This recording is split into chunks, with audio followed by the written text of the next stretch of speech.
Hard times, baby. Gather round, boys and girls, gather around. See these colors on my forehead right now, man. Anybody that just saw that game, first and foremost, that's the reason why this show is starting at the time that it's starting. Instead of the usual 9:05 live on these here internets. Starting a little delayed, 10 o'clock. Knicks Hawks game 3. Hard times, baby. You put hard times on my family. What are you gonna do, man? Nicking ain't easy. And so it goes. But here we are, solo edition of the Ringside Club. This is episode number 134. Episode number 134 of the Ringside Club.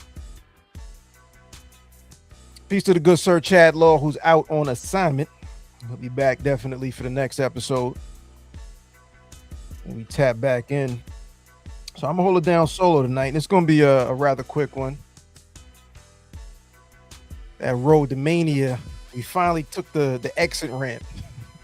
The road to Mania was forever super detour heavy. Finally got the Mania night 1, night 2. The less we could say about night 1, the better we are, by the way. The Mania season was what it was. I enjoyed a couple of the other shows. Like I caught Bloodsport.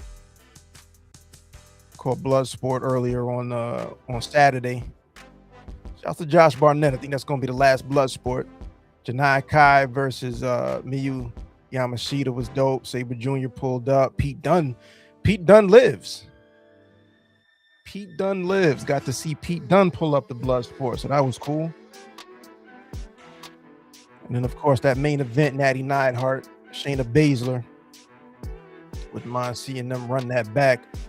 But if they do run it back, it's probably not going to be at a Bloodsport, or at least a Josh Barnett Bloodsport, because he said that's pretty much it.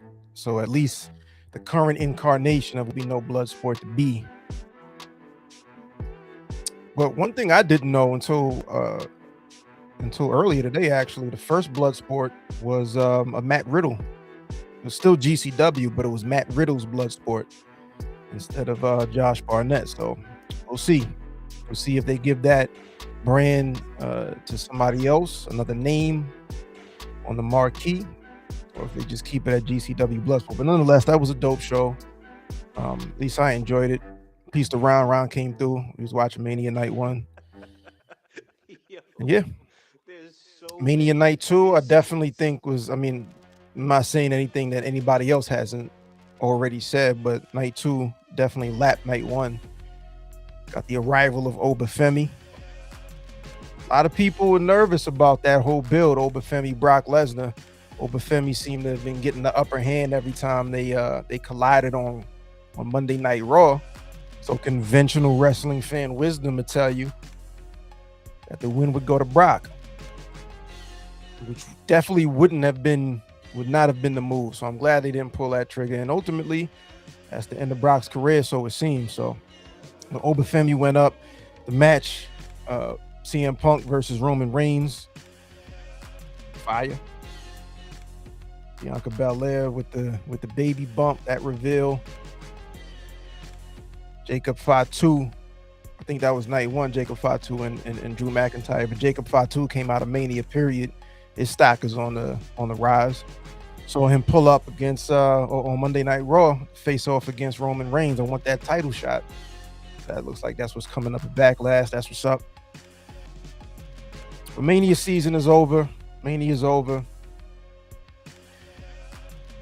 Advertomania is really what that was. But this episode right here, we're going to talk a little bit more, less WWE, more AEW heavy. So that's not your bag. I'll catch y'all on the next one. But my name is AO. We're going to get the show officially started right now. Peace to y'all, it's the Ringside Club. AO, Blame Boogie, Chad Law. The power's back, triple power bomb. The big dog trio in the stream yard. Go outside, hit the venue guard. It's all love when you see us, Lord. Back to the pad, on air for the pod. Ringside Club, intro to the squad. Let the show start.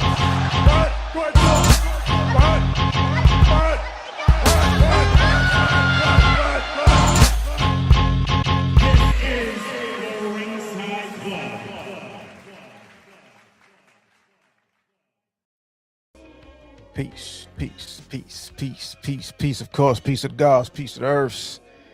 Peace to y'all. Cheers to you and y'all. Peace to the good sir, Chad Law, Blame Boogie. What up? You are now tuned in to the mightiest of the mighty, the Ringside Club, episode number 134. Appreciate everybody that's tuning in right now. We are live on X. We are live on YouTube. Of course, on demand across all podcast platforms, Apple Podcasts, Spotify. Subscribe to all of those podcast platforms. You can also follow us across all social media, Instagram, TikTok. It's at the Ringside Club, at Ringside Club, except for on Twitter, at the Ringside Club. But my name is A.O. Baker, the Ringside General, the signature mover. We got a solo episode of the Ringside Club today. Once again, Chad Law is out on assignment. He'll be back on the next run. But we're talking a little bit about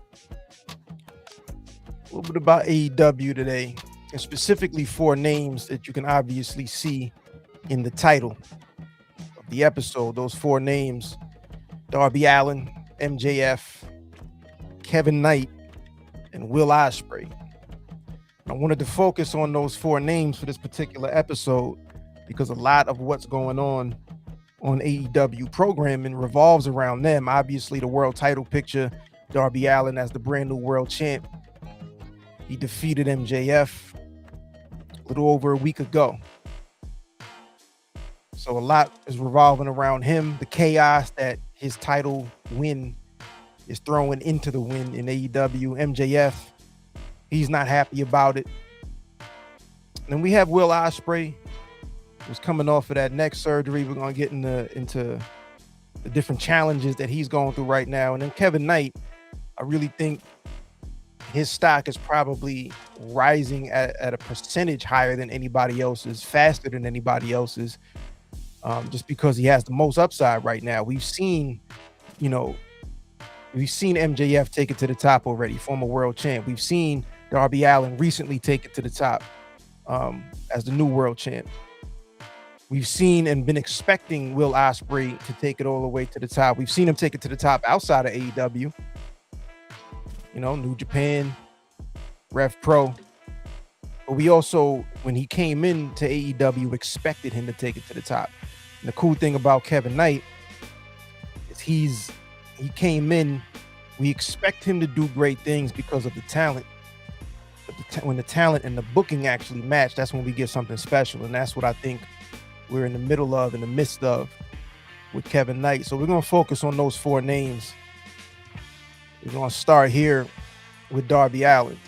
And again, as it should be, the world champ is the centerpiece and the main focus of anything going on in a wrestling promotion. And Darby Allin, man, he's the guy right now. And there's a lot of talk. And that's going to be another theme of this episode, is just the fact that a lot of people, I'm talking right now, so I'm not saying it's a bad thing, but a lot of people have opinions on all four of these names, Darby Allin being at the top of that list. Swig a beer for the working man, you heard. A lot of the conversation about Darby Allin when he won the world championship, or even when he won the number one contenders match at the pay-per-view leading into last week's Dynamite, was that Darby Allin isn't world champion material. Some people said it, some people argued that, some people argued against it. And I just want to remind people that he is one of those four pillars of AEW. It was MJF, Darby Allin, Sammy Guevara, and Jack Perry. And if we're going to accept the fact that there are four pillars of AEW, four pillars of any company, don't you think that paying off that potential looks like a world championship reign, looks like somebody taking it to the top?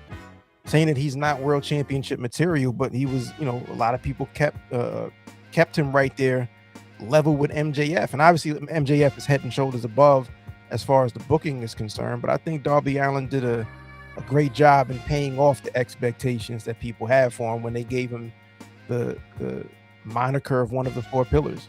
Maybe it's that Sammy and Jack didn't live up to those expectations. But to me, Darby Allin is definitely world champ material. I didn't really see it coming at the time that it came. A lot of people didn't. A lot of people thought that Darby Allin would have beat Jon Moxley for that world championship, and that wasn't the case. He was up there climbing Mount Everest and whatever else Darby does in his spare time. So he was off TV when a lot of people thought that he would have been best suited to beat Jon Moxley for the title.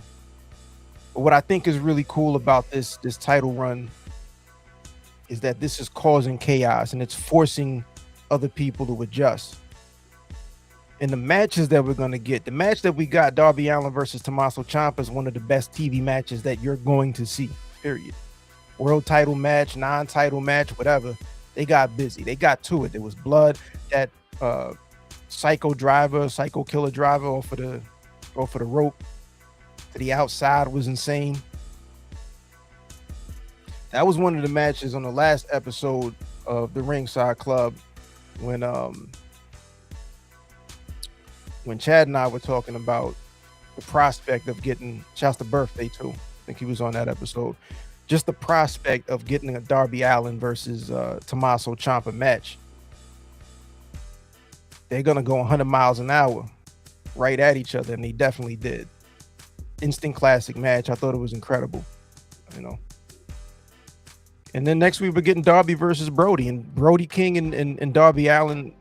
Best of my knowledge, my two eyes have never seen a whack Darby Allin Brody King match. So I expect them to go 100 miles an hour. Brody's gonna beat Darby within an inch of his life, like he usually does. I don't think anybody expected Tommaso Ciampa or thought Tommaso Ciampa would have won the title. Just like I don't think anybody's expecting Brody King to win the title. But the story right here that we're telling, one of the stories that we're telling, is the chaos that is Darby Allin is now at the top, and it's open challenge time. You know, he's going to decide who he defends that championship against, and it's really whoever comes up and challenges him, because he's not backing down from a challenge.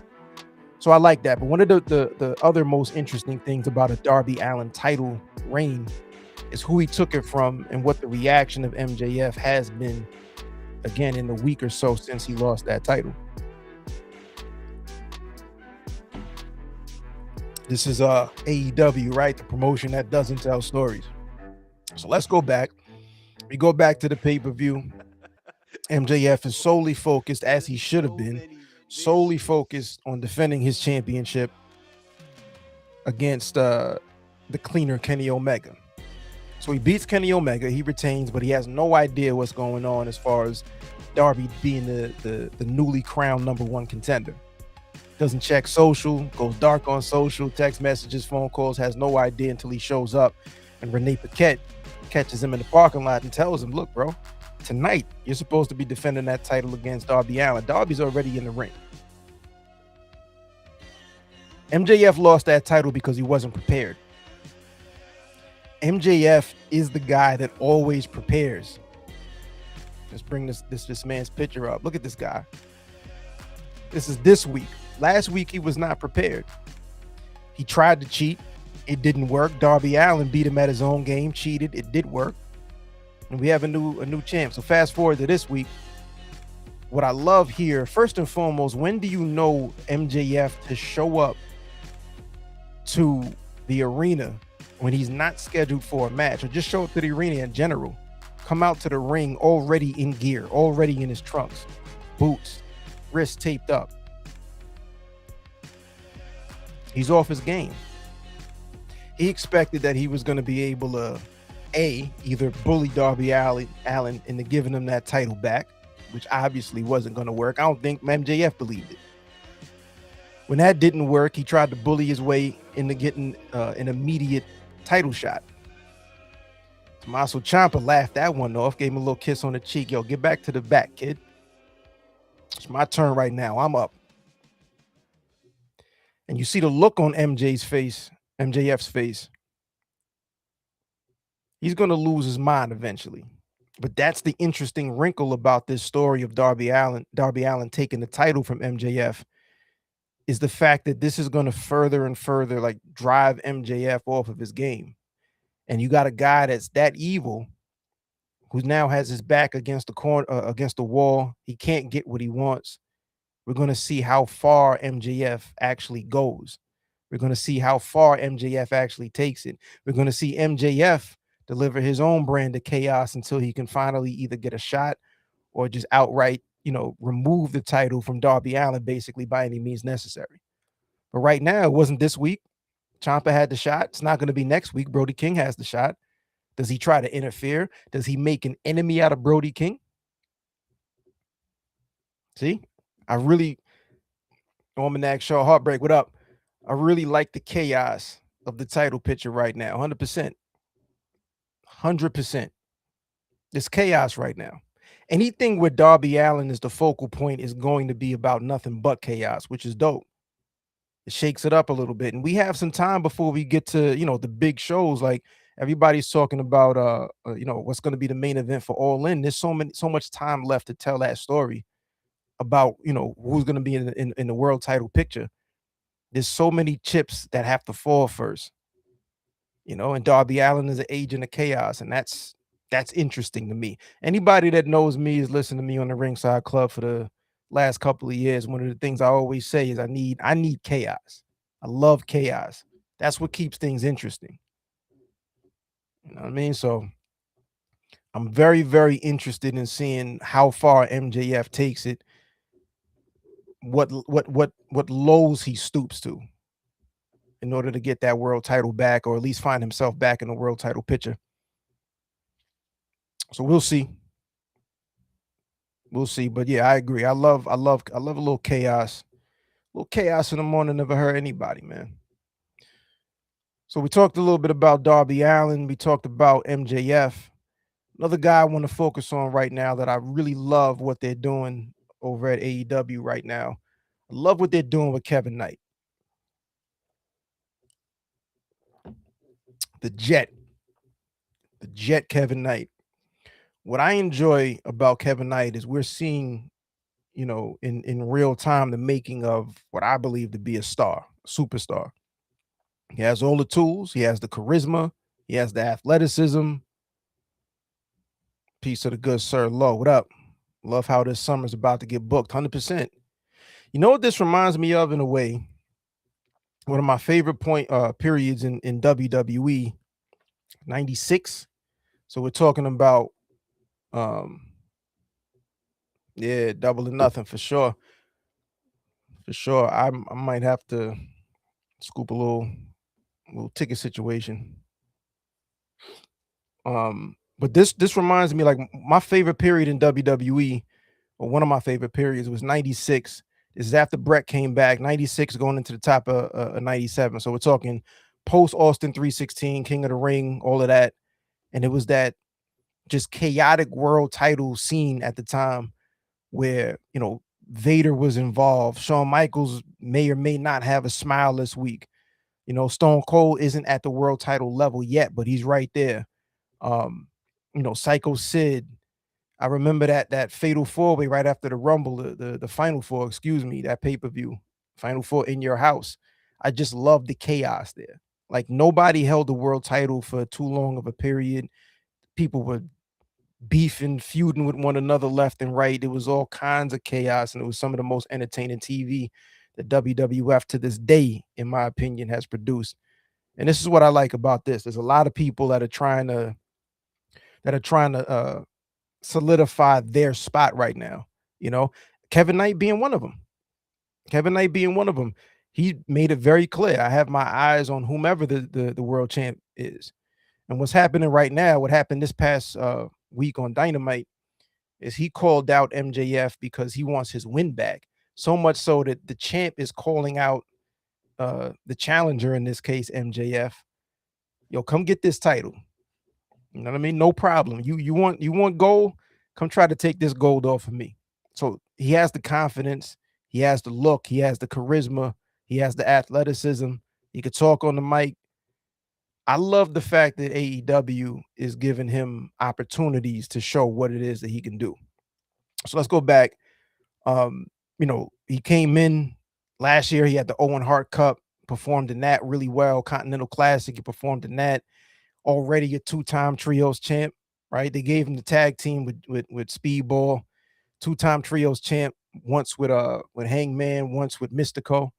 Mystico, by the way, like the MVP of pro wrestling. If you know, you know. You want to talk about people that are putting butts in seats, people that are really selling tickets out here.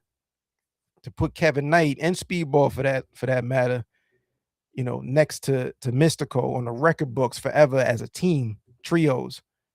That's trust. Tony Khan trusts this guy. Two-time trios champ already. Even as far as when he had that match against MJF a few weeks ago, when MJF was still the champ, world title match. He challenged MJF. That opened the show, and he lost it. And then they eventually lost. This is the Hangman era of the trio. They lost the trios but they protected Kevin Knight because he had this grueling match earlier, went toe-to-toe with the world champ, held his own. There's no shame in losing to the world champ ever. They protected Kevin Knight, even though he took the loss in the trios match. He was the MVP of that show. And now he's the TNT champ. He's calling out MJF, daring MJF to challenge him for his TNT title. Right? Think about the fact that they're giving him the opening segment with MJF on the microphone, not a match. We did the match opening segment. We're going to get the match next week. But the opening segment of this week's Dynamite was Kevin Knight going toe-to-toe with one of the best on-mic guys in the business ever. That's trust. That's also, we see the potential, so let's give you more and more space to see what it is that you can do. Let's see how you perform on this stage. Let's see how you perform on that stage. So I love what they're doing with Kevin Knight. They're trusting Kevin Knight. And he's a champ. Not just a TNT champ, but a future world champ as far as I'm concerned. And I ain't the only one with that opinion. I ain't the only one that's saying that. So what we have right now, we have Darby Allin reigning. We have MJF raging or revolving around that world title. We see the rise of Kevin Knight. And the last person I want to talk about is this man right here, the good Sir Will Ospreay. This being, of course, once again, the company AEW that doesn't tell stories. Also, the theme of this episode being chaos. What's about to happen with the Death Riders and Will Ospreay is a bit of a mystery, but it's going to be chaos. So again, let's bring it back. Let's tell this story that AEW apparently doesn't tell. Last year, Jon Moxley puts Will Ospreay on the shelf, breaks his neck, death rider after death rider after death rider. Will Ospreay's out, double fusion neck surgery. He's out for about 6 months. And he comes back with revenge on his mind way too early. 6 months after neck surgery is way too early, right? But he has revenge on his mind. He's telling everybody that he's coming right after Jon Moxley. He's attacking Jon Moxley on TV. Mox is saying it ain't personal, but Ospreay's like, bro, you broke my neck. How could it not be personal? So he's got rage in his eyes, revenge. He wants to take time out of Jon Moxley's career, affect his life the same way that Mox took time off of his career and really affected his life. So fast forward, we get to the pay-per-view. And the revenge is what cost him. There's two things that cost him that match. The fact that he wanted revenge and the fact that he still has a bad neck. We're talking stories here. Will Ospreay still has a bad neck. So once Jon Moxley was able to actually recover from that onslaught, that immediate hidden blade, he went after the neck. And there ain't anything that Will Ospreay could do. He had flurries here and there. They had a hell of a match. I thought it was dope. But the story that we're telling is Will Ospreay came back much too soon. His neck is not 100%. And that's going to be a problem for the foreseeable future. Every match he's had since that pay-per-view, whoever he's in there with, they're focusing on his neck. As well they should. You step in the ring, all bets are off. If you have an injury, I'm going after that. So he has this match. He has this match this week with his former United Empire homie. And he gets taken out. That pile driver on the ring apron by the good sir Mark Davis, that was vicious. He gets taken out. He can't feel his left arm. He has no strength left. Ref calls the match off. Mark Davis wants to inflict more punishment either because he actually wants to, or that's what Don Callis is telling him to do. But either way, he's about to attack Will Ospreay again. Another pile driver, put you back on the shelf more than likely. You can't protect yourself. And here comes the Death Riders. What do the Death Riders want with Will Ospreay? I don't have the answers. Nobody does. But that's what makes this interesting. What I think is happening is Mox and the rest of the Death Riders crew, but specifically Mox, really going to pay off that idea that this is not personal, this is business. And we're about to rebuild you.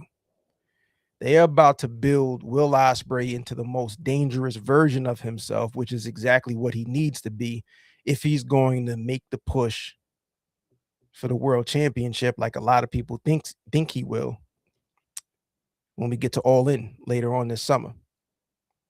Does Will Ospreay accept the help?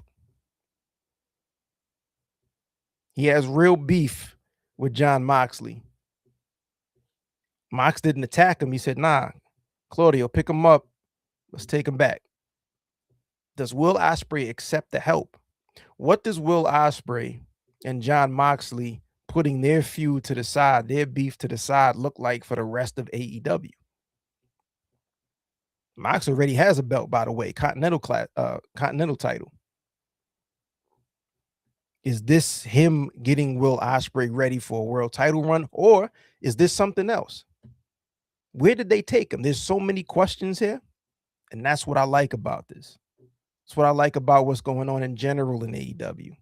There's questions, there's chaos, there are actual stories, and to me, this is the most entertaining wrestling on TV, man. So Ospreay is a focus right now. Kevin Knight is a focus right now. MJF and, of course, Darby Allin, the current world champ. We'll see how long this title reign for Darby Allin actually is in the first place. A lot of people are saying that they think it's going to be a short one. I agree. I don't think this is meant to be a long world title reign. I don't think world title reigns need to be all that long in the first place. Not everybody has to have that title for a Roman Reigns length of time, 400 days or whatnot. Excuse me, that was Punk's. I think Roman was what, 13, 16? We don't need to do that. Stone Cold Steve Austin never had the title for a year straight. It's one of the greatest world champions of all time. Everybody remembers when Mick Foley won the title. It's one of the greatest moments of all time. That was, let WWE tell it, one of the turning points when they won the Monday Night War. Never look back as far as the ratings are concerned. Everybody tuned out of Nitro and tuned into Raw to see Mick Foley win that title.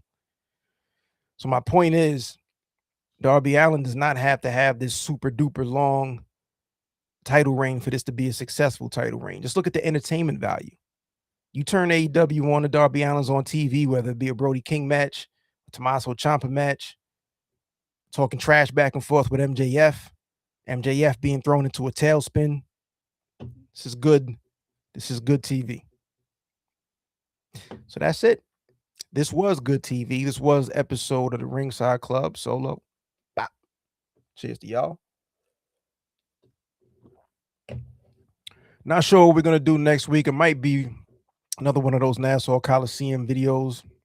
We might just chop it up about what's going on in real time. Shouts to a few folks, everybody over there at the Black Guy Wrestling Pod. They just dropped a new Discord. BG Dub. I see them doing some sponsorship deals also. So that's what's up. Peace to Public Enemies. I see they got a new little streaming situation hooked up. Peace to my friends over there at Kings of the Rings Pod.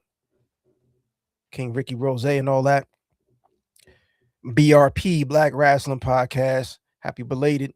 I hit Math Damon excuse me, on the bat phone and all that. But happy belated, as far as when this episode is airing, happy belated birthday and all that. But peace to everybody over there at BRP.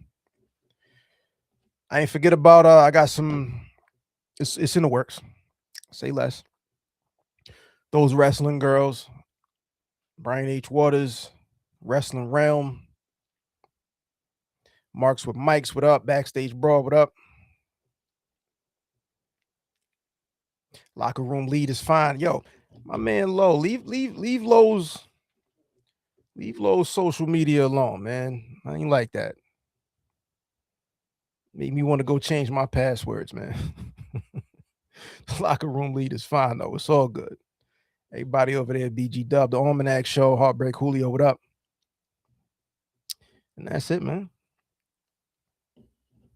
We out of here. Ringside Club birthday, what up? Peace.